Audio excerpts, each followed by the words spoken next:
It's not about what's right or wrong. It's about freeing yourself to not be addicted.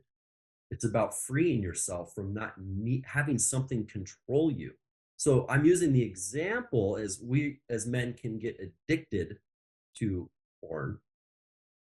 And it's no different than being addicted to cigarettes or video games or whatever it is. Addictive personality traits keep us in a cage. So we want to be men who are free.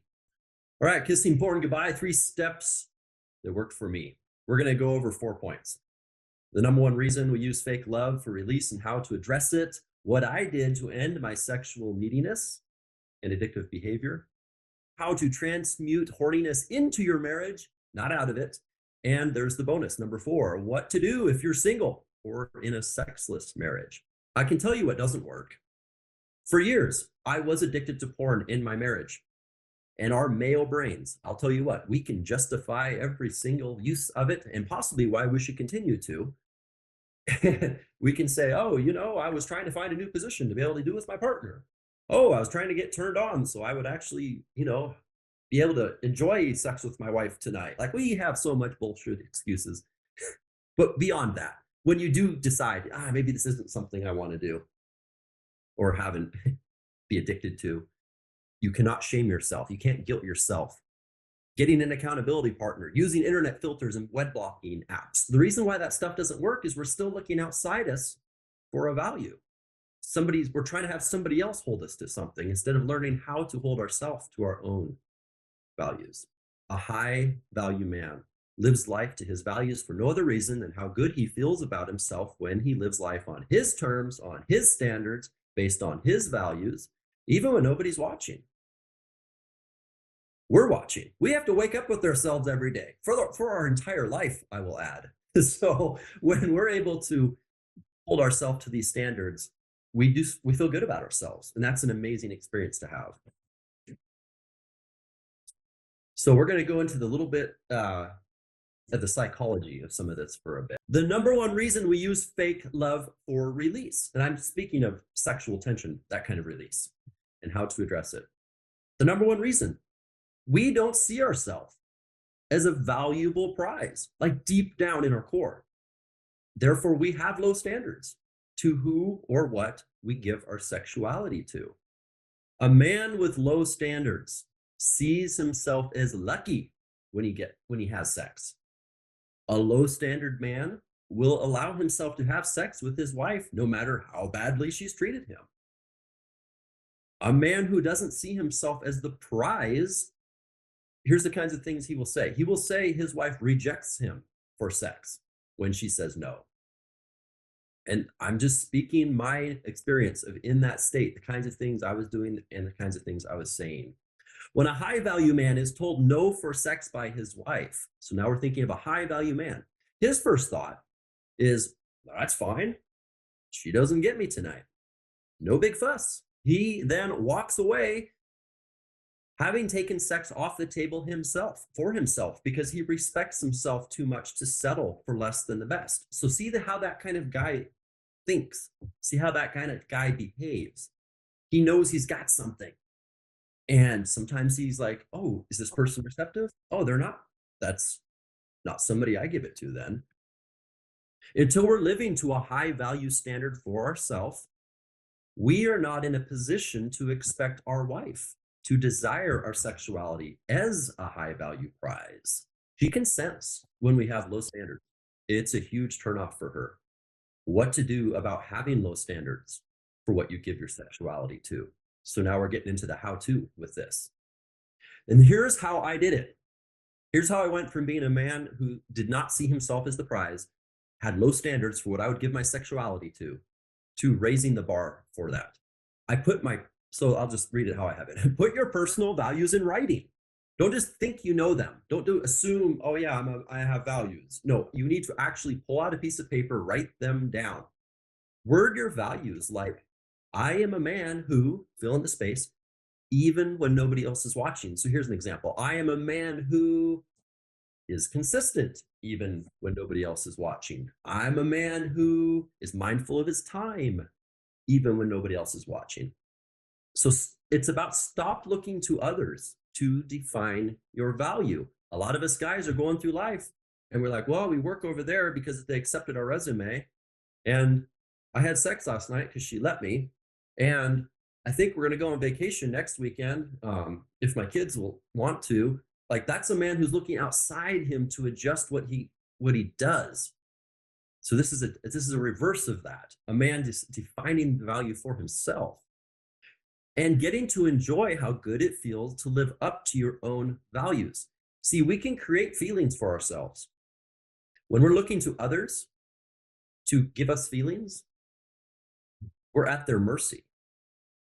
But we are able to create good feelings for ourselves every time we live up to our own standard, our own boundary, our own value. And so creating this feeling for yourself is key. Enjoy looking in the mirror, proud of yourself for holding your values. That is a new way of living that I did not know about years ago. To be able to look in the mirror and say, wow, I'm proud of that guy. How he showed up yesterday or how he showed up in that situation, like I'm proud of him, even if nobody else is. See, we're internalizing that sense of security. We're internalizing that sense of value. So here's my personal value, Garrett's personal value. This is written down for me. I am a man who only gives his amazing sexuality to real women with real emotions, with real problems, who I've created a real connection with and are really attracted to me. If it doesn't nail those points, it's not a situation that gets to have me. I don't settle for less. Like, that's my bar. The lover side of a man starts as a child and is supposed to mature as we become an adult. Here's a quick look at the mature and dark sides of our inner lover. Because that's just it. You're supposed to be attracted to naked women. There's nothing wrong with you. You don't stop that. It's a natural part of being a man. So let's take a look at the psychology of that. This is a little snippet from one of the advanced courses I take guys through. The lover is a boy. So here we are as a child. Here's the behaviors of a lover as a child in a mature state, because even as a child in his innocence, there is a mature way of embodying the energy of being a lover. He's passionate. He has a sense of wonder. He has a deep appreciation for connection. He's a warm-hearted kid. He's affectionate. All right, so there's a dark side to being a lover. And there's two directions the dark side goes. It can be passive, so think like introverted. We call that the mama's boy. And it can be active, so think of it as extroverted. That's the dreamer. Why are these the dark sides of being a lover as a child? Because the mama boy, he seeks mother energy from his girlfriend. He's compulsive. He avoids real women through porn and masturbating. He's jealous of men with real women. And the active shadow is the polar opposite of that. He hides in his imagination. He's passive, withdrawn, doesn't play with others. He's melancholy. If these shadows go into our adulthood, it only compounds. So we're going to look at that real quick. Our lover is in shadow when we become addicted to our appetites. When we're distracted by everything around us and our love controls us rather than us controlling our love, we're in shadow. We're not in that mature behavior. Boredom is the passive shadow of the lover, resulting in chronic depression. Addiction is the active shadow, leading to victimhood and codependency. And honestly, as I look back over my life, the pendulum has swung one way or the other at different times. I know I've felt myself in these different spaces. That's what's going on. So here we are, a mature man. We're lovers. We're affectionate. We're drawn towards feminine. Here's what it looks like when we've stepped into maturity. These are the behaviors. We have a vivid life force. Sensitive to the outside environment. Embodies pleasure without shame. We're sensual and messy. We're compassionate. We're empathetic. We create connection. We can read people. We feel others' pain. We see potential, and we live from the heart. All right, well, here's what those dark sides of the lover look like as an adult. The passive dark side, we would call that the impotent lover. The active dark side, we would call that the addicted lover. The impotent lover, he's flat, he's boring, and he's sterile. He speaks in a monotone voice, low enthusiasm, depressed, feels cut off, represses feelings, talks in third person. That's an interesting one. Everything is pointless. You know, as I'm even saying this, I think of the guy who's hiding in the basement somewhere and he's not even impacting life. So what's it look like when we go extreme in the other dark side of being a mature lover? We're lost in our own emotions. We're easily distracted. We have a victim mentality. So it's somebody else's fault and somebody else needs to make up their mind and somebody else needs to stop doing this to me and somebody needs to let me have something. And that's victim mentality. There's always something we can choose, even if it's just choosing what we're going to think about. That guy that's in the active shadow, he chases entertainment. He's unfocused. He's restless. He overcommits, can't let go, controlled by feelings. He has no boundaries, even with his budget.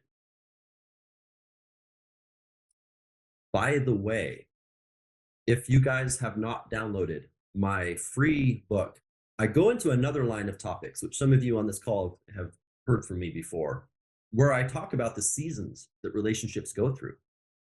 Because we have to mature with the relationship. We're all familiar with the honeymoon stage, the getting the house and starting the life stage. And there's other stages maybe we don't know about.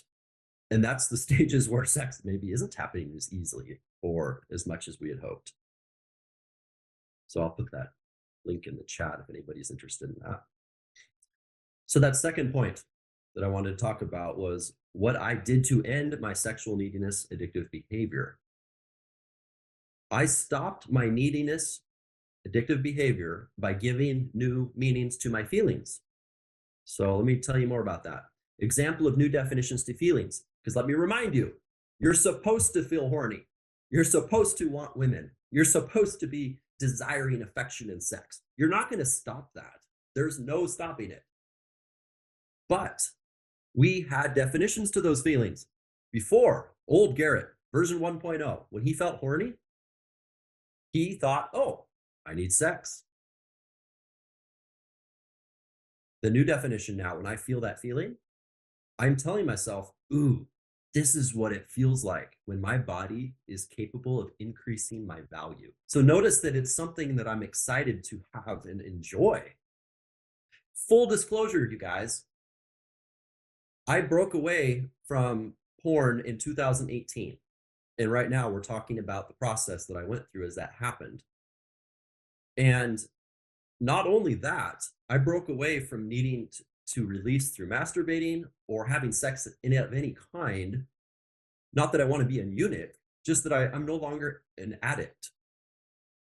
Right now, in this moment, I'm speaking to you as a man who has not had sex or any kind of sexual release through masturbation or anything in 6 months. And I'm still breathing and I'm still alive and it hasn't killed me. So if you had told me years ago that that was a possibility, I would have been highly doubtful of it. But here I am, like a lit cobra. I am pumped. Dude, the power pumping through my blood right now is amazing. And that's what I'm talking about when I say this is what it feels like when my body is capable of increasing my value. We're going to keep talking about new definitions of feelings. So Garrett 1.0, when he felt lonely, dull, no motivation. Like these are times that I would turn towards porn. I wanted a lift. You know, like this is what I would think when I felt that way. I need the spark of pretty girls. I need that feminine fire. And I would turn to porn to try to get that boost. That was part of my addiction. So here's the new definition. Now when I'm laying there, so I just told you what I think about now, and I'm lit, pumped, and just like, whoa, the horniness is just throbbing through my body. This is the polar opposite of that when I'm depressed and lonely and sad. And I'm thinking, man, I need a woman. No. Now when I feel that same feeling, because I'm telling you, the feelings don't ever go away. My new thought is my body is telling me I haven't created something I need. What exactly am I going to create for myself right now? See, I'm back in the power seat now. I'm back in the creator mindset. What am I going to create for myself? One time, this is how practical it gets, because us guys overthink this shit. We're like, you know, what do you mean haven't created? Do I need to get a new house, a new job, go on a vacation? Maybe. But when you're laying in bed at 1 a.m. and you're feeling like you just want a woman and that's not viable and you would have turned to porn, maybe what you really, really needed in that moment, what I decided one night was some raisin toast with lots of butter on it. Man, that would be good right now. So I got out of bed, I put on my clothes, and I drove to Walmart and I bought some raisin bread and made some toast. And that hit the spot. It's like that's a ridiculously simple method of what I say when like there's something you haven't created. That's why you're not getting to enjoy it right now. In fact, I'll add this. Nothing in life is for you until you've created it. There's nothing here. We get born onto this big hunk of dirt that's surrounded by water, and you don't get anything until you've created it. So if you're feeling the lack, then there's probably something that you need to create. Examples of new definition of feelings for the feeling of pressure and sexual tension. You know, that's what like blue balls, that's the term for that. I need release. This is a simple uh, point A to point B process. Okay, that was my old thought when I felt that in my body. I feel the pressure, I feel the tension, I need release. Okay, how about this new thought? Now, when I feel that, this is what it feels like to be a powerful, successful, attractive, driven man. I mean, who doesn't want to be that guy? I mean, you want literally feminine energy to like be drawn towards you like a magnet, then love what it feels like to be a man full of tension. Be able to enjoy that. Like now, when I feel that, it puts a smile on my face. I'm like, yes, my pheromones are ripe right now. I am a potent male, and I now enjoy the feeling that I used to think I had to get rid of. And there's some practices I teach guys too, breathing and stuff that can help move tension around in your body, because that is what it is. It's an accumulation of tension. And through what you've been thinking about, you are applying a lot of tension to one part of your body. You can move that away. Imagine there's a giant straw or a big tube that goes straight from your crotch up to your face, and you're breathing up that tube and letting it just buzz into your mind, and then you're releasing it through the top of your head. Like that's what you're thinking as you're taking each inhale. You're moving it up, letting it sparkle your eyes, making your thinking even sharper than it normally would be. Now, here's something I can testify to. No longer using porn puts our body into the same withdrawals as getting off heroin. The brain feels starved for dopamine and will scream for porn. This lasts several weeks, guys. I mean, it's no joke. It gets better. That's what I can tell you. If you think the intensity of the initial is forever, no, that is a temporary season. They've done tests. It is the same drug in our brain when we have sex versus when we take heroin. It's the same thing. So you are a drug addict getting off a drug. Understand, porn prevents us from developing emotional connection skills. That one I saw happen in my marriage for sure. Releasing to porn fuses two wires together in our brain: connection and turn on. Our brain gets the reward of dopamine as if we had created a real connection with a real woman, but we did not. When we come at our wife sexually with this energy, she can sense we don't have a real connection with her, and her body closes off. And then we get all pissed at her. We kind of did it to ourselves, because how we touched her or how we engaged with her turned us on. So our brain falsely assumed that we were actually having a sensual connection. We were actually building something. No, your brain has been practicing on fake, so it has no skills with the real. We can't create what we want in life when we reward our brain for something it never created. And that's where we're shooting ourselves in the foot by letting porn be in our life. So I mentioned earlier, like we all have those perfect stories why each encounter was justifiable or not as bad, or but I only look at soft, or whatever your excuse is. Men are brilliant at coming up with them. But here's what's happening at the end of the day. There's something we haven't created, and our brain thinks we did. And so it doesn't have the creativity or the awareness, or we're not working on developing the skills necessary to actually have the real things that we're wanting to the degree that we're really wanting. So I want to talk about how to transmute horniness into your marriage, not out of it. So energy cannot be stopped, only transferred. We kind of mentioned that a minute ago. There is no turning off your drive. There is no turning off your desires or your thinking. It's always lit and going. So transmute is the idea of directing it, not turning it off. What men gain from porn, women gain from relationships. They have their own way of getting addicted to something. If your wife is hanging out with other guys, having an emotional or physical affair, spending most of her time on her phone, giving attention to everyone but you, she's doing female porn. That's what gets women going. They crave that. So until you demonstrate how to direct your sexual energy into the marriage instead of out of it, you are in no position to expect her to be any better. Doing so would be hypocritical and a double standard. And that's something that really drove home to me back in 2018, was that my wife was having an emotional affair. And how the hell could I expect her to have the balls to stop that if I couldn't stop my porn addiction? It's the same thing. So that really made me want to take responsibility and be like, well, then I, by God, will prove that it is possible. You must first be the thing you want before you can have it in life. So here's what directing sexual energy into the marriage means. Letting your sexual energy give you the stamina to stay strong in the face of feminine emotional storms. And we all know what it's like to be with a woman.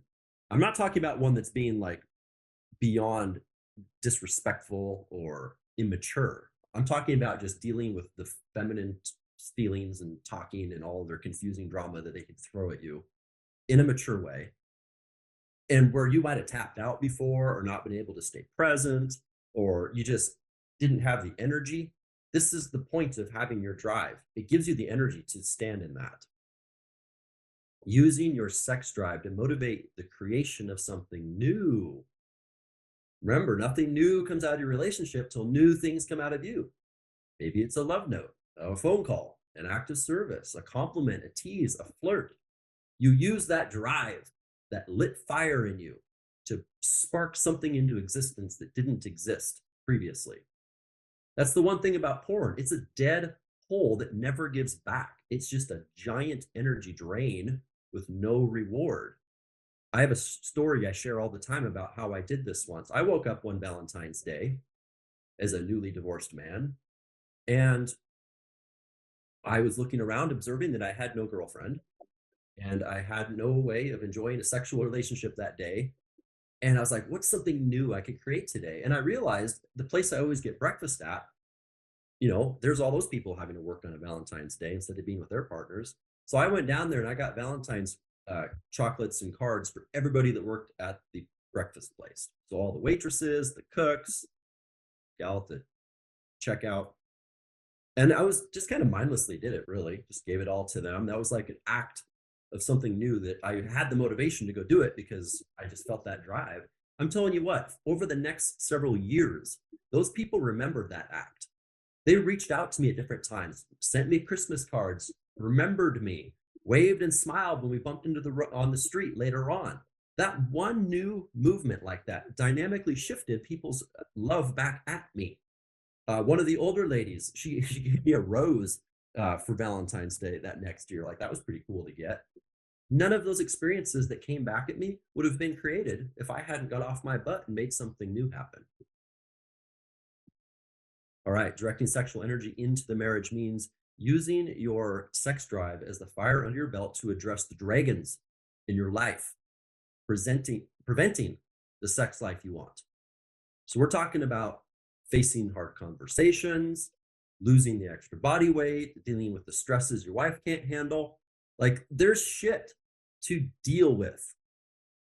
And if we don't have fire under our belt, we'll never be able to take the responsibility or have the courage to face these things that need to be faced.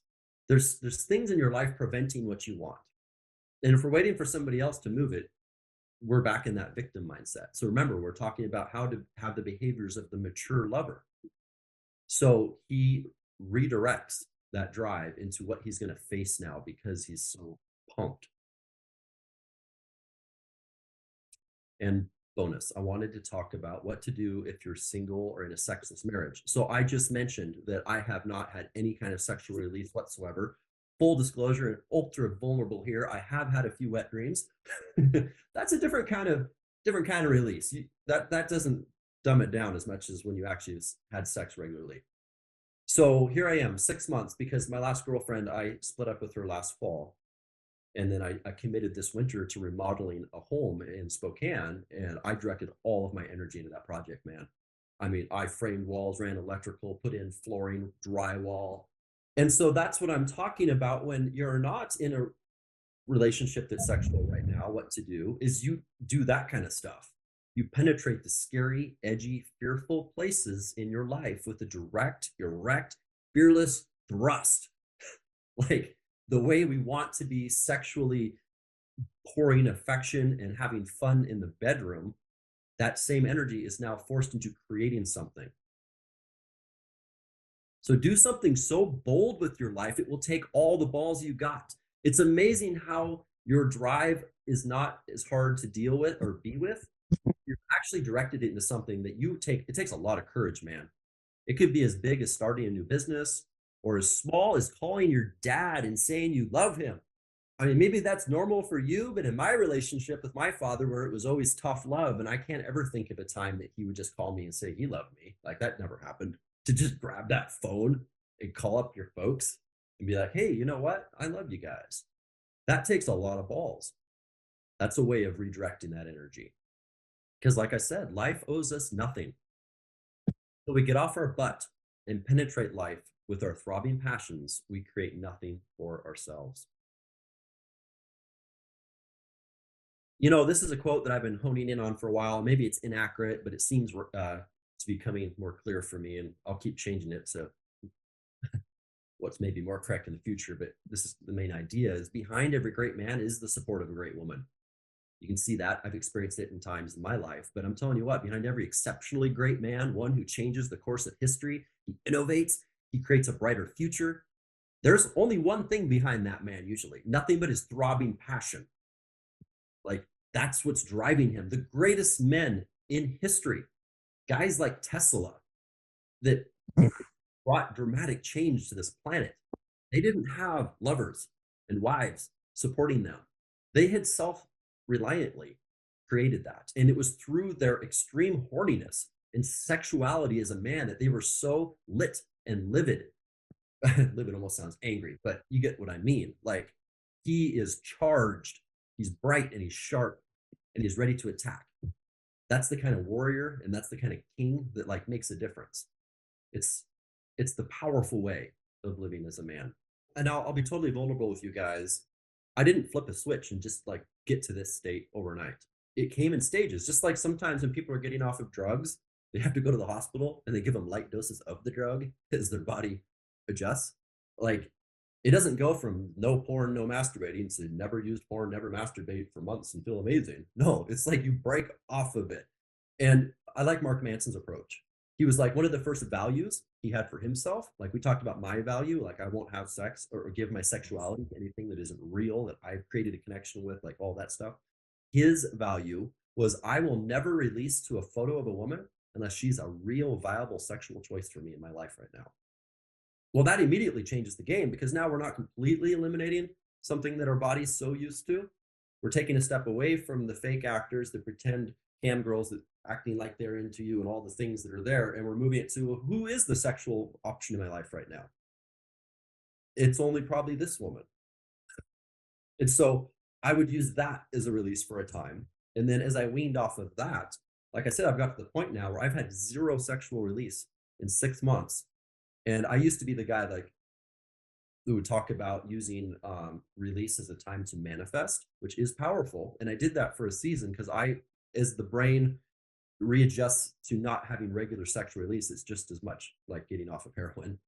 And when at the point of orgasm, your brain is buzzing at the highest state that it can buzz. What you think in that moment is shoved in your subconscious and it becomes a subconscious thought about yourself. So in that moment, if you're thinking to yourself about how amazing you are, about how excited you are, about that thing you're going to create in life, this is what's happening when you're having sex with a woman. You think about how much you love her and how sexy she is and how good she smells and how lovely this feels.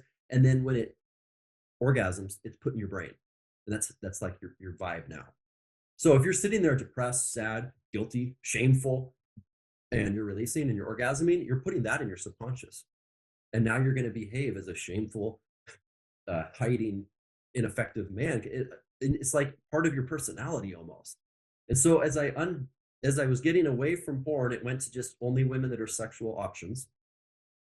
And then it went to I'm only going to release when I want to really manifest in my mind the clarity of the next thing I'm going to create in life, that next job I'm going to bid, what it's going to feel like to be able to, climb that mountain next weekend and smell that fresh air. Like I'm visioning that, like at the point of orgasm and like burning at my subconscious. It's called imprinting. And then as I moved away from that, I was just like, just going to sit with it and just change my thinking and be like, wow, like I said earlier, this is what it feels like to be a powerful man. I'm going to like this feeling. And now it's funny because now on days when I'm not super horny, I'm almost like, shit, where did my kingly mojo go? And I kind of miss it. I want my blue balls to come back. So it does ebb and flow. The initial stages, guys, it does not stay like that forever. That is brutal. It levels out and is much more manageable after a few weeks or months. Like I said earlier, when we release to porn, we've tricked our brain, which has no idea if this is real sex or pretend sex. It thinks we created a real connection and got rewarded for doing so. And that's why we're reaffirming behaviors that end up not creating sexuality in our life by having porn in our life. But I've had ladies in my life now that I can give this testimony to, where one of the things they said they loved about me, they said, whenever I hang out with you, I find out that I don't get on my phone. It's like, yeah, when you're in a Jeep hanging on for your life and we're shooting up a mountain and eating a hamburger over a sunset and then coming down here and, having a deep conversation and then laughing in the kitchen and dancing on the porch, you don't think about your phone. And so it's not something to have to remove. It's something that naturally falls away when other things become more interesting. All right, I saw a question in the chat. Was the divorce due to porn addiction? It contributed because I was using it to numb out. I was using it to turn myself on so I would even be interested in sex with my wife rather than addressing her issues. And I can assure you, if you're turning to porn to turn yourself on, she is turning to a relationship to turn herself on. Like it's mirrored in the feminine way. It's going to be that guy we're kind of suspicious about going on or something. Like that's what happens. And so how else did the porn affect my marriage? First off, my wife made it very clear that if she ever caught me doing porn, she was going to leave me. So I walked around with constant fear and shame, and I behaved like that guy. Do you think I was potently looking in her eyes with a sparkle and winking? No, I was avoiding eye contact and acting dismissive. Do you think I was able to just listen to her assaults on how I behaved without being defensive? Hell no. I came at her with all kinds of excuses and reasons and was very defensive because I had my dirty little secret. I tried breaking off many times. I mean, like I said, I tried all this stuff. I could not get off it. It's like every time my hand would just pick up and go for my phone. It's like, stop, don't do it. And then I'd be in it and an hour would go by. It's just like, it sucked so much of my life. Like I said, you have to give that new definition to the feeling. Like, wait a minute. No, I'm feeling right now what it's like when opportunity's knocking on the door. I could create something right now that I couldn't have otherwise because I wouldn't have the balls. Maybe it's 10 more push-ups than I normally could have got at the gym. Maybe it's that phone call I've been putting off about that opportunity in that other state that would really help my business.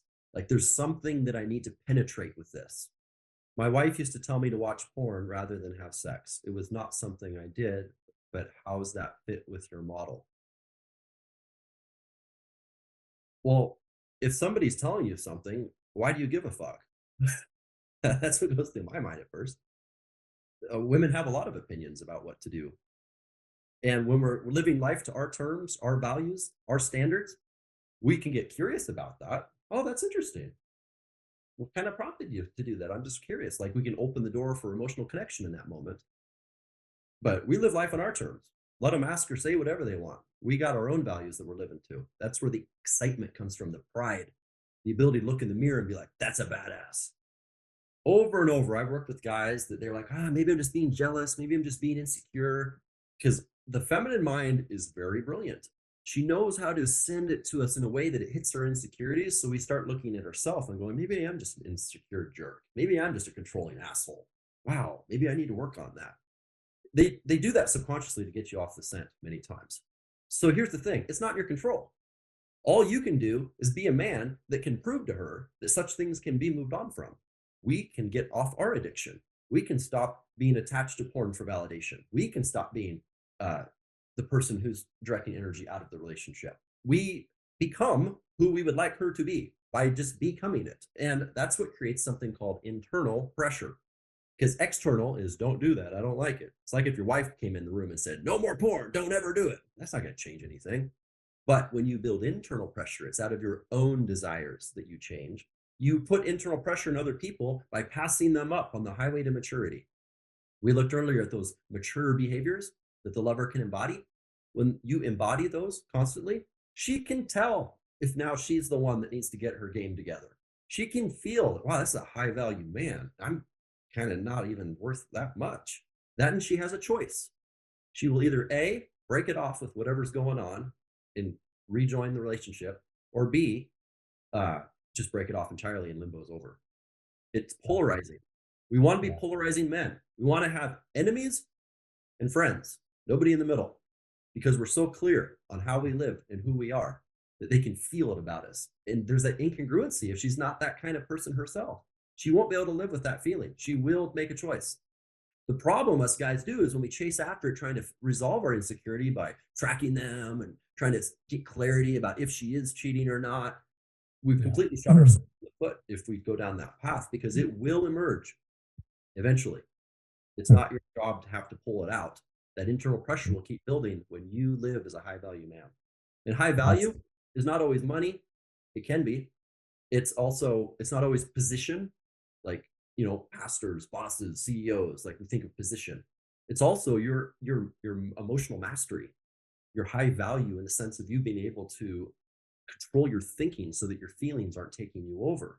Your ability to be calm and relaxed instead of letting tension dictate you. Because a lot of release to porn is a release of tension. When we become men who can sit with tension, she can sense that because she can throw tension at us and we're still relaxed. We're so used to having 800 grenades going off in our nuts every day, wanting out so bad that we're like, this is easy.